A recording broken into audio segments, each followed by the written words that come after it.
İnsan Sevinç xanım elə bir varlıqdır ki, Allaha, onu yaradan Allaha yox da deyə bilir. Nədən yox deyə bilərik? Deyir, tanımıram səni deyir. Hə, o Ateizm nədir? Ateizm deyir, Allahı tanımıram. Yox, mən məsələn Yəni Allah insana bu iradəni də verib ki, ey insan, sən bunu edə bilərsən yəni. Baxın, nə qədər sayğı ilə yanaşır.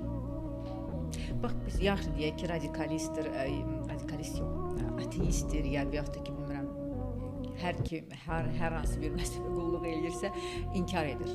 Amma inkar etmədiyimiz halda biz yenə də yox deyə bilərik, nə desə tanrı. Bəli, deyir də. Nəyi deyə bilərik? İnsan yox deyir. Yox deyir. Bax, Allahın dediyi kimi yaşamaq istəmir. Yox, pozitiv mənada mən deyirəm. Pozitiv mənada Allah nəyə yox deyirsə biz də ona yox deməliyik. Bu mənada. Allah deyir haram yemə, yox deyir. Biz də harama yox deyəcəyik. Allah zinaya yox deyir. Niyə yox? Yenə də Allahın yox dediklərinə yox deyəcəyik. Müsəlman olmaq təslim olmaqdır. Yəni amma yenə də Müslim sözünün mənası təslimiyyət mühümdür. Təslimiyyət ancaq Allahadır. Yəni Allahdan başqasına yoxdur. Niyə görə təslimiyyət? Təslimiyyət Sevinç xanım azadlığın əsasıdır. Allaha təslim olmayan azad olamaz. amma biz onu tamam əksinə Allaha almırıq. təslim olmayan nəfsinin köləsi olar. Ehtirasının köləsi olar. Sərvətinin köləsi olar. Baxın, bayaq dedim, siz bir şeyə əmanət kimi baxırsınız, yoxsa mülkiyyət kimi baxırsınız. Baxın, indi tarazlığa gedirəm, fikir verin.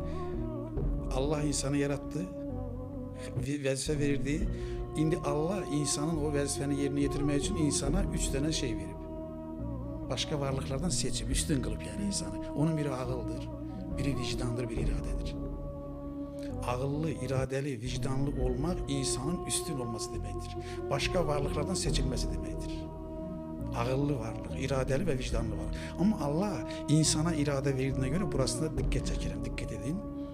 Allah eyni zamanda ağlını xeyrə yönəltməsini istəyir istən.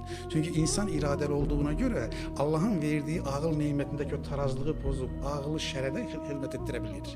Xeyrə də xidmət etdirə bilir. Baxın, buna biz deyirik ifrat və təfrit və orta. Baxın, ağlın ifratı budur. Ancaq mən deyən doğrudur.